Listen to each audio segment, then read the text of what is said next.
নমস্কার, ভয়ের অনুভূতির নতুন একটা এপিসোডে স্বাগত জানাই। আজ যেই ঘটনাটা বলবো সেটা হলো এক নববধূ কিভাবে একটা ভয়ানক প্রেতের কবলে পড়ে এবং যার ফলে তার বিবাহিত জীবন কিভাবে হ্যাম্পার হয় সেই বিষয় নিয়ে আজকের নতুন গল্প। আর তার আগে বলে দিই, আমি দীপান্বিতা। তাতান মামার খেলাঘর নামে একটা ছোট্ট ইউটিউবের চ্যানেল আছে, যেখানে প্রত্যেক শনিবার রাত্রি 9টার সময় আমার চেনাশোনা বা অচেনা মানুষের কাছ থেকে পাওয়া সত্যি কিছু অদ্ভৌতিক ও অলৌকিক ঘটনা, যা আমি আপনাদের সাথে প্রত্যেক সপ্তাহে শেয়ার করে থাকি। চলেন কথা না বাড়িয়ে ডাইরেক্ট ঘটনায় যাই। এই যে ঘটনাটা আজ আমি বলবো সেটা বেশ কিছু বছর আগেকার।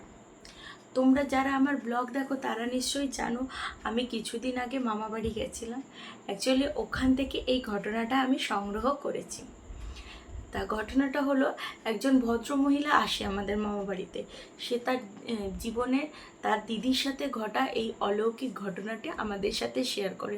শুনে তো বেশ ভয় লেগেছে, তাই ভাবলাম আমি আমার বন্ধুদের সাথে শেয়ার করি। বেসিক্যালি ঘটনাটা তার দিদির সাথে ঘটেছে বহু বছর আগেকার একটা ঘটনা। বারাসাত নাম নিশ্চয়ই তোমরা শুনেছ। ওখানকার আরও ভেতর দিকে, ওখানে একটা ছোট্ট গ্রামে দুই মেয়ে আর এক মা বাস করতো। তাদের বাবা ছোটোবেলায় আর কি এক্সপায়ার করে গেছে। তা বড় মেয়েটি খুব বেশি পড়াশোনা করতে পারেনি, সেই কারণে ছোটটি পড়েছে। কিন্তু ও না ওই খুব বেশি হলে 3-4 পর্যন্ত পড়াশোনা করেছে। তারপরে সংসারের হাল ধরার জন্য মায়ের সাথে কাজে লেগে পড়েছে। এবং ওখানে তো ধরো এত কলকারখানা বা চাকরির অপরচুনিটি ছিল না। আর তাছাড়াও ঘটনাটা ঘটেছিল প্রায় ধরো কম করে হলেও 40-45 বছর আগে। তা সেই সময় তো খুব বেশি অ্যাভেলেবেল ছিল না জবগুলো, বা ও সেরকম পড়াশোনাও জানতো না। তো মা আর মেয়ে দুজনে মিলেই না মাঠে বিভিন্ন ধরনের ফসল কাটা বা ধান রোপণের কাজ করতো। তা মেয়েটির গায়ের রঙটা বেশ চাপা ছিল, আর যেহেতু রোদে রোদে সারাক্ষণ কাজ করায় আর সেরকম রূপচর্চা না করা, ওকে আরও যেন ওর সৌন্দর্যটা যেন ওর কালো রঙের মধ্যে ডাউন হয়ে গেছিলো, চাপা পড়ে গেছিলো।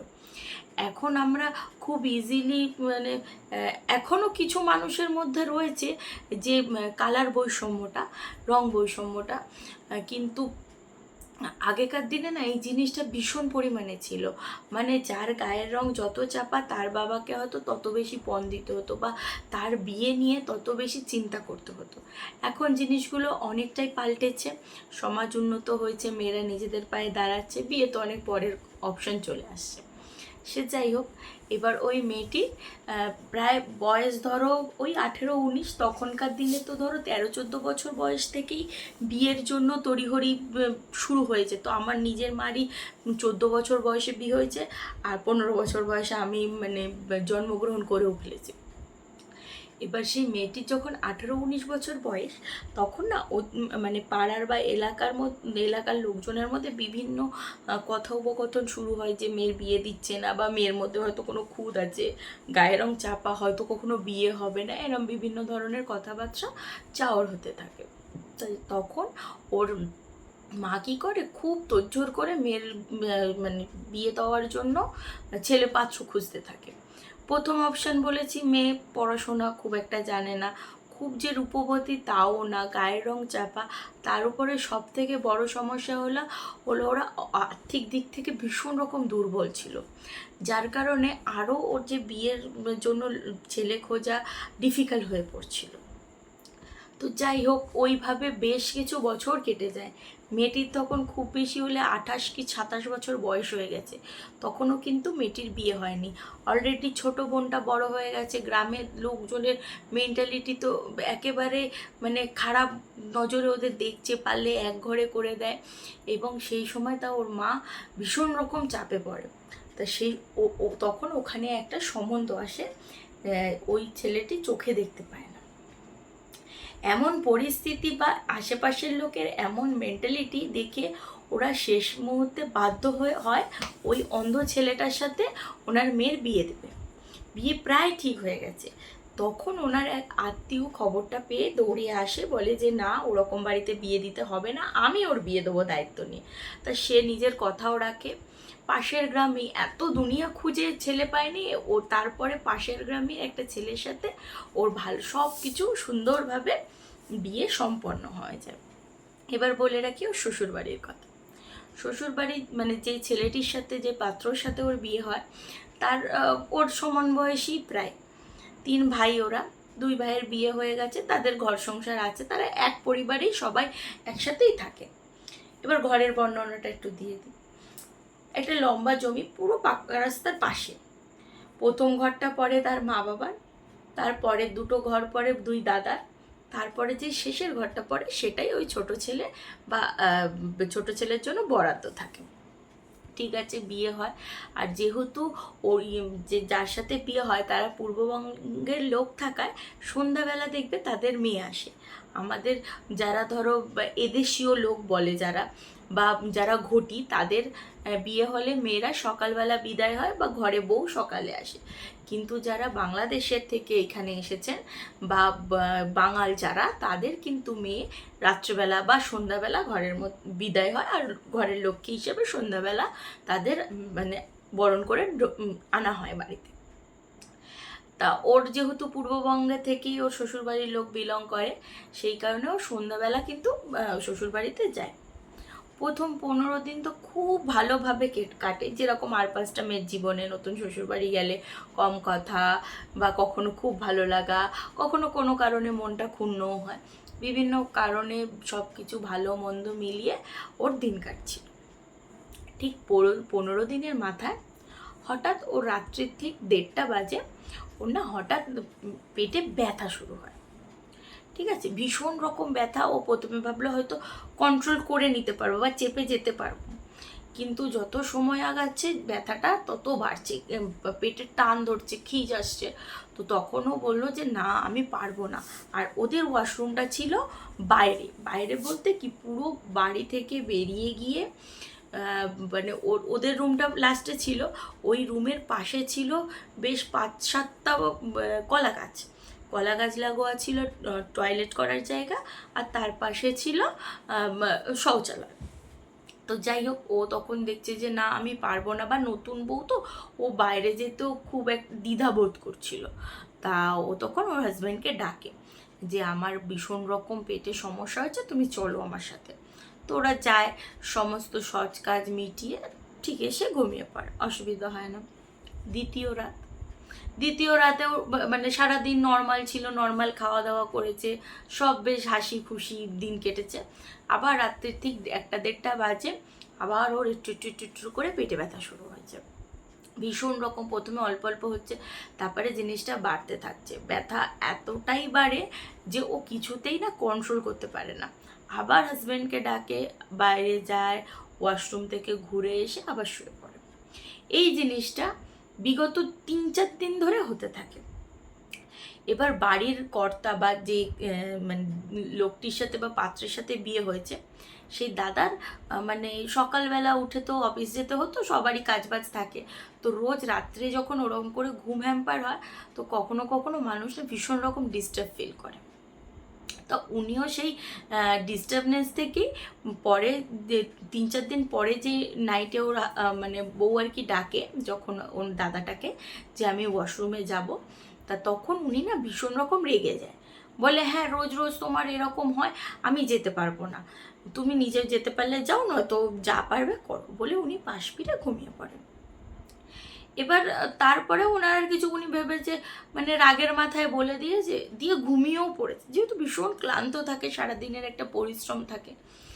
এবার ভোরের দিকে ঠিক আছে, হঠাৎ করে একটা চিৎকারে ওই হাজব্যান্ডের ঘুম ভেঙেছে, ওনার হাজব্যান্ডের। দেখছে পাশে স্ত্রী নেই। ও তখন মাথায় এসেছে যে না, রাত্রবেলা তো বলেছিল বাইরে যাবে, আমি তো ঘুমিয়ে পড়েছি। মানে ও জাস্ট একটু অভিমান করে বা ওই রাগ করে ঘুমাতে গেছিলো, ও সেই চক্করে ও না ঘুমিয়েই পড়েছে। ও যে পুরোটা ঘুমিয়ে এতটা সময় কাটিয়ে দেবো নিজেই কল্পনা করতে পারেনি। এবার সেই মুহূর্তে উঠে দেখছে পাশে ওনার স্ত্রী নেই। তখন ও তাড়াহুড়ো করে গেছে, বাইরে গিয়ে দেখছে ওর মেজো দাদা বাইরে মানে ভোরের দিকে একটু বাথরুমে যেতে গেছিলো, তখন ওই খুব বেশি হলে 4:30-5টা বাজে ভোর। দেখছে যে সবাই, বাড়ির সবাই ঘিরে ধরে আছে, ওর বউ অজ্ঞান হয়ে পড়ে রয়েছে। ও তখন তো রীতিমতো ভীষণ রকম খারাপ লাগলো যে আমি আসিনি বলে এরকম একটা দুর্ঘটনা, আমার ঘুমটা আগে হয়ে গেল ওর শরীরের চাইতে, হেলথের চাইতে। তো ওকে ঘরে নিয়ে আসে। সেদিনকার ওই দাদা আর কাজে যায়নি, যে আজকে ওকে ডাক্তারখানায় নিয়ে যাবো, কি ব্যথা হচ্ছে, রোজ রাত্রেবেলা করে ব্যথাটা হওয়াও তো স্বাভাবিক না। তা সারাদিন একেবারে হালকা পাতলা খাবার দেওয়া হয় ওনাকে। রাত্রেবেলা মানে সন্ধ্যার দিকে ওনাকে ডাক্তারখানায় নিয়ে যায় স্ত্রীকে। আচ্ছা, গল্পর খাতিরে আমি ওর নাম দিয়ে দিচ্ছি মিঠু। ঠিক আছে, মিঠুকে ডাক্তারখানায় নিয়ে যাওয়া। ডাক্তার ডেকে ডেকে বলে যে হতেই পারে যে নতুন পরিবেশে এসছে, মায়ের কথা বোনের কথা হয়তো মনে পড়ছে, সেই কারণ থেকে বিভিন্ন মানে খারাপ লাগা সৃষ্টি হচ্ছে, খাবার দাবার হজম হচ্ছে না, গ্যাসের জন্য এরকম হয়। তো যাই হোক, কিছু মেডিসিন দিয়ে ওকে বাড়ি পাঠিয়ে দিল। সেদিন এসে ওর বাড়ির লোককেও বললো যে দেখো মা, হয়তো ওর আমাদের খাবার পছন্দ হচ্ছে না, তুমি ওর জন্য কিছু হালকা পাতলা আলাদা করে রান্না করে দিতে বলো। ঠিক আছে, সব নর্মাল। সেদিন আবার রাত্রে হয়েছে। আবার রাত্রেবেলা ওর ওই একই বায়না যে আমি বাথরুমে যাব। তো হাজব্যান্ড গেছে, সবাই গল্প টল্প বাইরে করলেও ও না আর বাইরে আসেনি, ও ঘরেই ছিল। রাত্রিবেলা খেয়ে দিয়ে ঘুমানোর পর ঠিক 1:30-2 বাজে ওর বর, আমি একটা কথা বলতে মিস করে গেছি, ওদের যে বাড়িটা ছিল ওটা কিন্তু বেড়ার বাড়ি ছিল। আর ওই যে কলা গাছগুলোর কথা বললাম, যেখানে মেয়েটি আর কি অজ্ঞান হয়ে পড়েছিল, ওখানটায় একটা জানালা ছিল যেটা একেবারে ওদের বেড লাগোয়া। আর বড় জানালা না, বেড়ার ঘরে যেরকম ছোট্ট মতো একটা ফাঁকা দেখা যায় ওই রকম আলো আসার জন্য। যাই হোক, এবার অনেকক্ষণ ধরে কানের কাছে যদি কোনো শব্দ হয় আমরা কিন্তু ঘুমটা ভেঙে যায়। প্রথমত ভাঙে না, গাঢ় ঘুম হলে, কিন্তু একটা পর্যায়ের পর ঘুমটা ভেঙে যায়। ওরও ওরকম কিছুক্ষণ অনেকক্ষণ ধরে উনি কানের কাছে শুনতে পাচ্ছে কেউ ইনিয়ে বিনিয়ে কাঁদছে, গুনগুন গুনগুন করে কেঁদেই চলেছে ঘ্যান ঘ্যান করে। ওনার ঘুমটা ভেঙেছে। ভেঙে দেখছে পাশে ওনার স্ত্রী শুয়ে নেই। উনি তরাক করে উঠেছে, কোথায় গেল, মিঠু মিঠু করে এদিক ওদিক ডাকাডাকি করেছে, দেখছি কোনো মানে কেউ সাড়া দিচ্ছে না। এদিকে ওই আওয়াজটা কন্টিনিউ হয়ে, মানে কান্নার যে শব্দটা ওটা হয়ে আসছে বাইরে থেকে, ওই কলা গাছগুলো ওখানে যে ওয়াশরুমটা আছে ওইখান থেকে আওয়াজ আসছে। উনি তাড়াহুড়ো করে বাইরে বেরিয়েছে। বাইরে গিয়ে দেখছে যে টর্চ নিয়ে গেছে। ঠিক আছে, যেহেতু অন্ধকার, তখন তো অত লোকালয়ও ছিল না, আশেপাশে বাড়িঘরও অনেক দূরে দূরে, 4-5টা গাছ, মানে যথেষ্ট একটা অন্ধকার প্লেস। উনি টর্চ নিয়েই গেছে, গিয়ে মানে দূর থেকে আলো ফেলতে ফেলতে, এরম আলো ফেলতে ফেলতে যাচ্ছে। দেখতে পাচ্ছে ওনার স্ত্রীর না খুব বড় চুল ছিল, ঘন কালো চুল ছিল। একটা সাইডে মানে আর কি এই যে গাছগুলো তার পাশে একজন কেউ বসে রয়েছে, সেই কাজে বসে রয়েছে, মাথাটা এরকম করে গুজে, চুলগুলো না খোলা, উনি পিছন সাইড দিয়ে দিয়েছে, উনি ব্যাক সাইড দিয়েই কিন্তু দেখছে, চুলগুলো খোলা, কেঁদে যাচ্ছে এক নাগারে। উনি শাড়িটা দেখে চিনতে পেরেছে যে ওনারই স্ত্রী। তা তখন বলছি, মিঠু এইখানে বসে আছো কেন, মশার কামড় খাবে, খুব পেটে ব্যথা করছে, তুমি কাঁদছো? কোনো প্রত্যুত্তর নেই। আবার বলছে, উনি বলছে এক পা এক পা করে এগিয়ে এগিয়ে আসছে। যেই এসেছে, কাছে এসেছে, ডাকছে, মিঠু তোমাকে ডাকছি তখন থেকে, তুমি শুনতে পাচ্ছ না? তবুও কোনো রকম হেলদোল নেই। তারপরে যেই ঘাটটা ধরে ঝাঁকিয়েছে, ও না ফট করে পিছন ঘুরেছে। উনি বলেছে যখন, ওনার স্ত্রীর চোখগুলো বেশ বড় বড়, বলছে চোখগুলো আর গায়ের রং কালো চাপা, আগেই বলেছি। ওই চোখগুলো, টর্চ লাইটের আলোটা পুরো ওর মুখে ফোকাস, বড় বড় দুটো চোখ লাল হয়ে আছে, মানে অনেকক্ষণ ধরে কাঁদলে মানুষের চোখটা এমনিই লাল হয়ে যায়, আর ওরটা না অতিরিক্ত লাল লাল হয়ে রয়েছে। আর চুলটা সামনে দিয়ে খোলা, পুরো খোলা বড় চুল। গিয়ে বলছে, আমি যাব না, আমাকে ছাড়, গেলে ওরা মেরে ফেলবে, তুই যা, তুই যা। তখন না ও অবাক, এরকম করে অভদ্রের মতো কথা তো এই 15-20 দিন যা আছে আমার সাথে কখনো বলেনি, এরকম করে কথা বলছো কেন, জিজ্ঞাসা করে।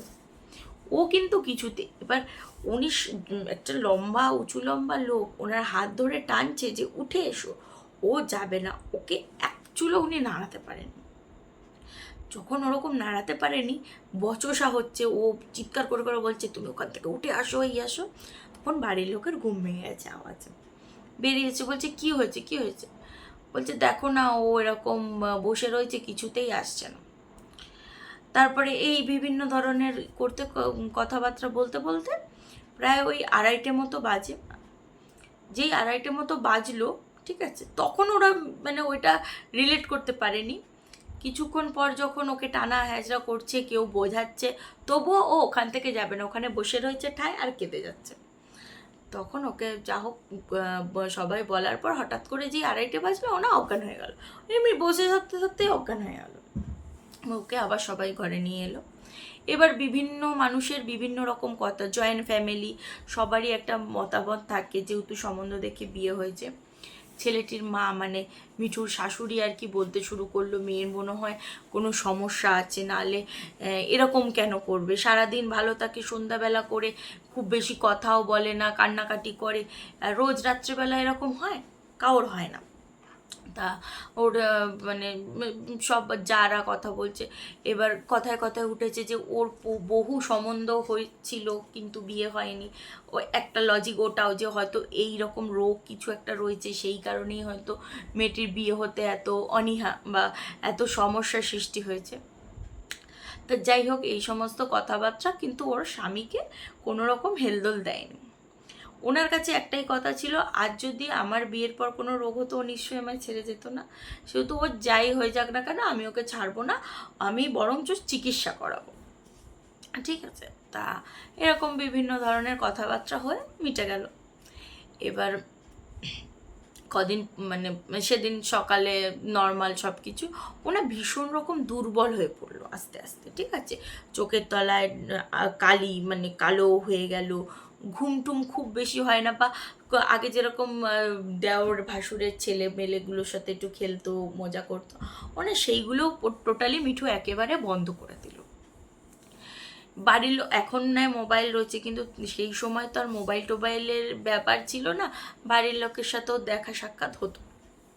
ওরপর আরও 2 দিন কাটে, 2 দিন আর কোনো রকম কিছু হয়নি, ঠিক আছে, রাত্রেবেলা উঠেও নি। 2 দিন পর ওর বর ডিসাইড করলো যে যত সমস্যা এই রাত্রেবেলা বাথরুম নিয়ে হয়, তো আমি এক কাজ করি, আমি বাথরুমের ওখানে মানে বাড়ির চাবিটা মায়ের কাছে রেখে দিয়ে আসি, চাবি না থাকলেও গেট খুলতেও পারবে না, যেতেও পারবে না।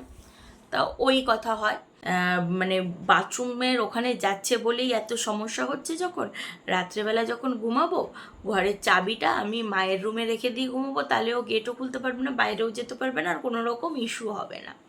সেই মতো ওইগুলোই করে। রাত হয় নর্মাল, তা এটাও বলে দেয় যে তোমার যদি মানে আবার পেটে ব্যথা বা অন্য কোনো সমস্যা হয়, তুমি কিন্তু আমায় ডেকো, সে আমি যতই গভীর ঘুমে থাকি না কেন, তুমি আমায় ডাকবে, আমি তোমার সাথে যাবো। ঠিক আছে, মেয়েটিও ঘুমিয়ে পড়ে।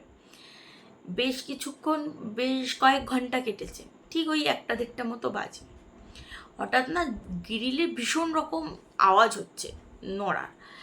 ঘুম ভেঙেছে, কি হলো, পাশে স্ত্রী নেই, উঠে গেছে, দেখছে চুলগুলো ওর খোলা, ঠিক আছে, ও গ্রিলটা ধরে বিভৎস রকম টানা হ্যাচড়া করছে আর বলছে খুলে দে, আমাকে ওরা মেরে দেবে, আমাকে যেতে দে, আমাকে যেতে দে বলে চিৎকার করে করে বলছে আর গ্রিলটা ধরে টানছে।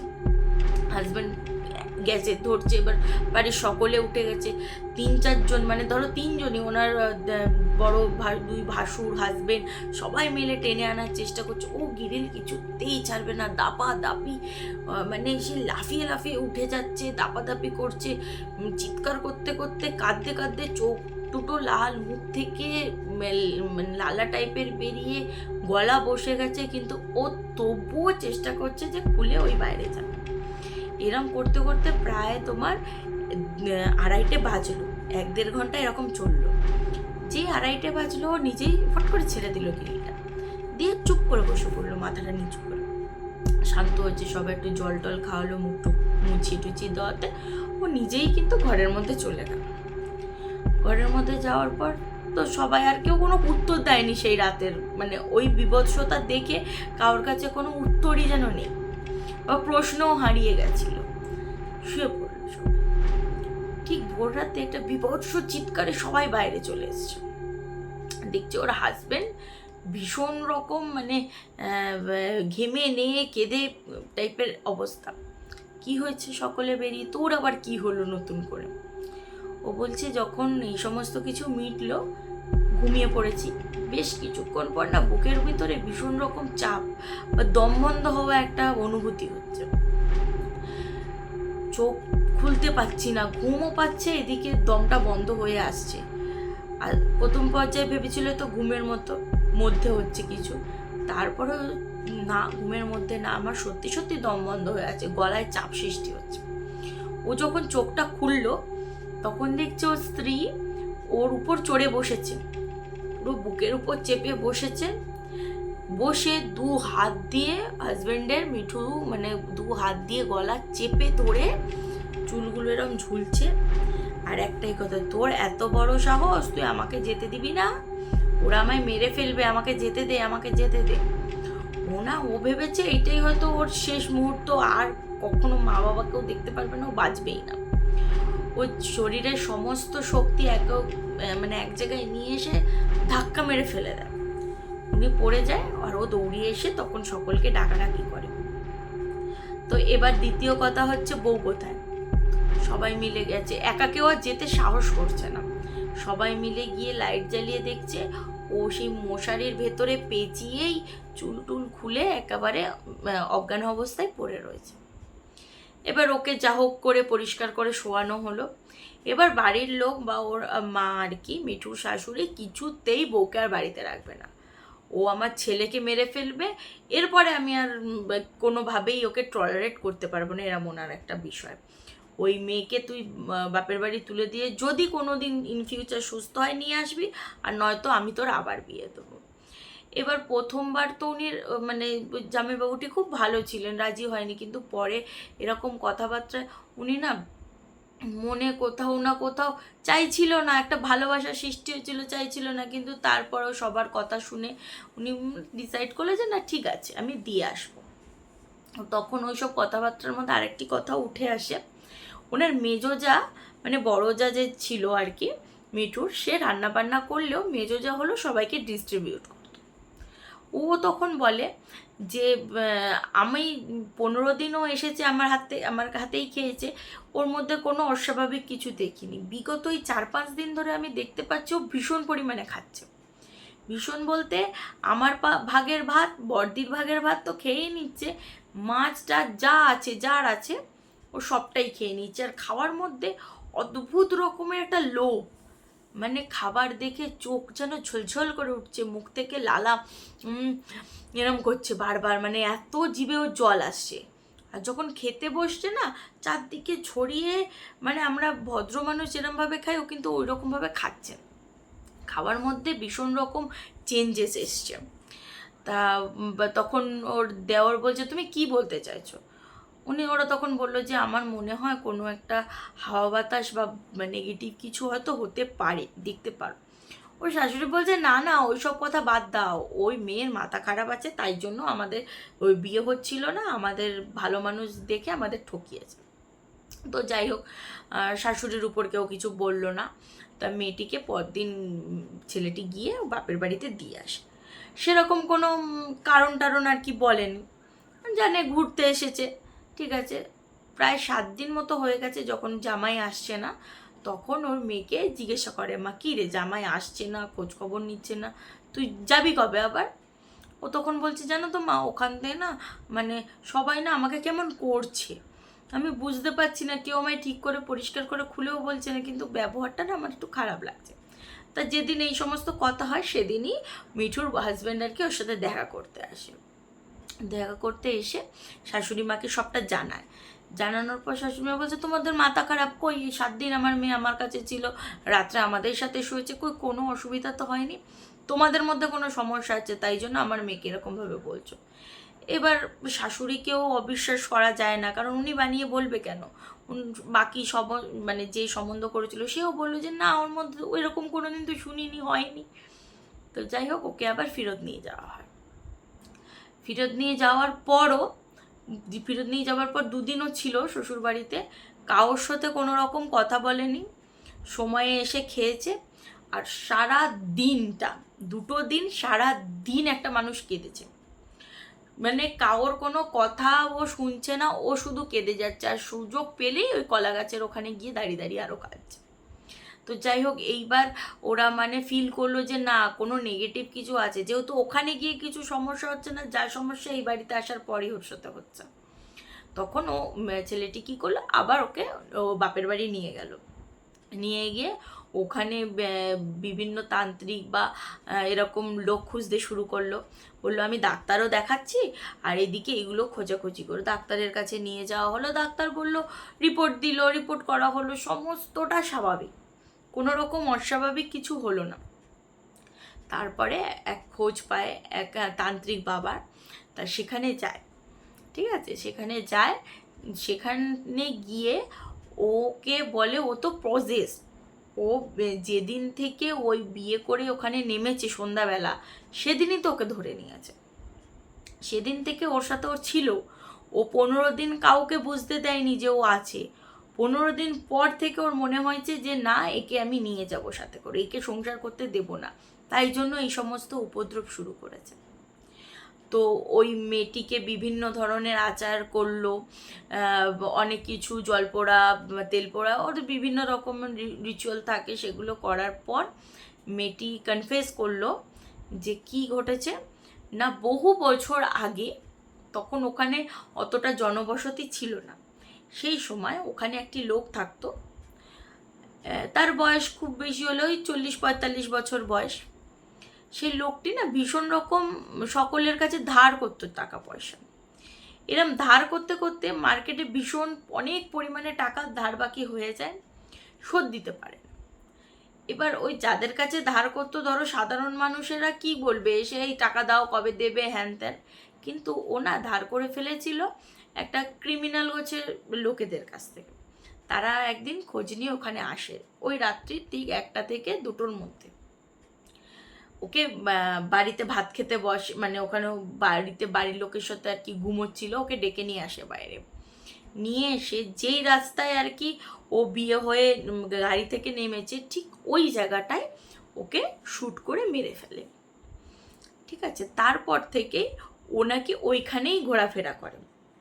ও যখন মানে মেয়েটি তো আর ওকে দেখতে পাচ্ছে না, তো ও যখন নেমে যাচ্ছিল আর কি, তখন ও ওর শরীরের ভেতর দিয়ে প্রবেশ করে যায়, যার ফলে ওর পেছনে। এবার আগেই বলে রাখি যে একটা হলুদের গন্ধ হলে কি নেগেটিভ এনার্জিগুলো বেশি আকর্ষণ করে, তাই দেখবে বিয়ের আগে আগে বলো বা বিয়ের 1 বছর পর ছেলে বলো মেয়ে বলো সবাইকে না ভীষণ রকম একটু নজরে রাখতে হবে। হলুদের যেই কাপড় সেগুলো বাইরে বের করতে নেই বা রোদে দিতে নেই, পরতে নেই, যতটা সম্ভব লুকিয়ে চুরিয়ে রাখার চেষ্টা করে। তো যাই হোক, ওকে ওই কারণেই ওকে পজেস করে ফেলে। এবার তারপরে যে দেখে ওর ওই সোলটাকে ওর ভালো লেগে যায়, নতুন বউ, ও ও তো সংসার করতে পারেনি, বউ ছেলে মেয়ে সব রেখে দিয়ে এসেছে। ও না এই ওদের সেই প্রেমটাকে, আর ওর যে বর এতটা প্রোটেক্ট করছিল, ওগুলো তো ওর হিংসা হয়, যেহেতু ও ফিমেল, মেল সোল ছিল আর এ ফিমেল, তো এ ওকে নিয়ে নিজের দলভারী করার চেষ্টা করে। তো যাই হোক, অনেক কষ্ট করে ওকে ছাড়ায়, কিন্তু ছাড়ানোর পর একটা জিনিস ওই তান্ত্রিক বাবা বলে দেয় যে ও নিজে থেকে আসেনি, যেহেতু মেয়েটি ওর কাছে গেছিল, সে অজান্তে হলেও মেয়েটি ওর গায়ের মধ্যে দিয়ে হেঁটে গেছিল, সেই কারণে ও সোল চেয়েছে, ও সোল নেবেই।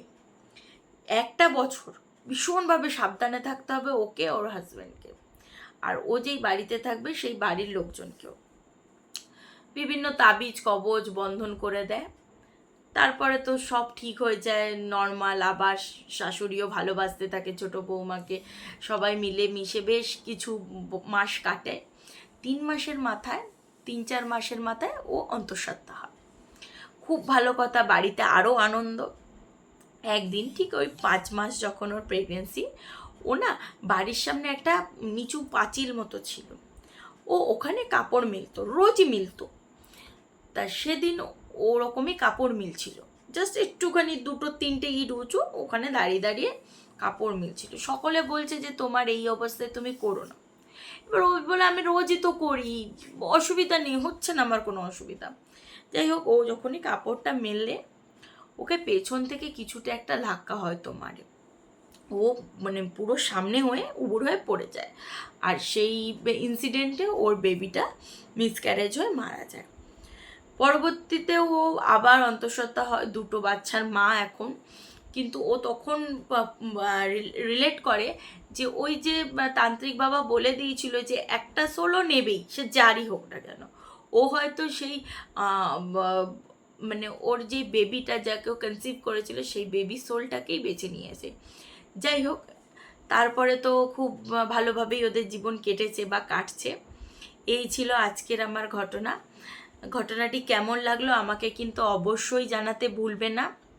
আর তোমাদের কাছেও যদি এরকম কিছু সত্য ভৌতিক ঘটনা থাকে, তাহলে নিচে যাওয়া নাম্বারে কল রেকর্ড করে পাঠিয়ে দিতে পারো। তাহলে কোনো এক শনিবার তোমারও গল্প আমার সব শ্রোতা বন্ধুদের সাথে আমি শেয়ার করে নেব। আর তাহলে এখানেই শেষ করছি আজকের এপিসোড। সবাই খুব ভালো থাকবে, সুস্থ থাকবে, আর তাতান মাম্মার খেলাঘর চ্যানেলটিকে ফলো করে নেবে, যাতে সবার আগে আমি ভিডিও পোস্ট করলে তোমাদের কাছে নোটিফিকেশন যায়। ধন্যবাদ।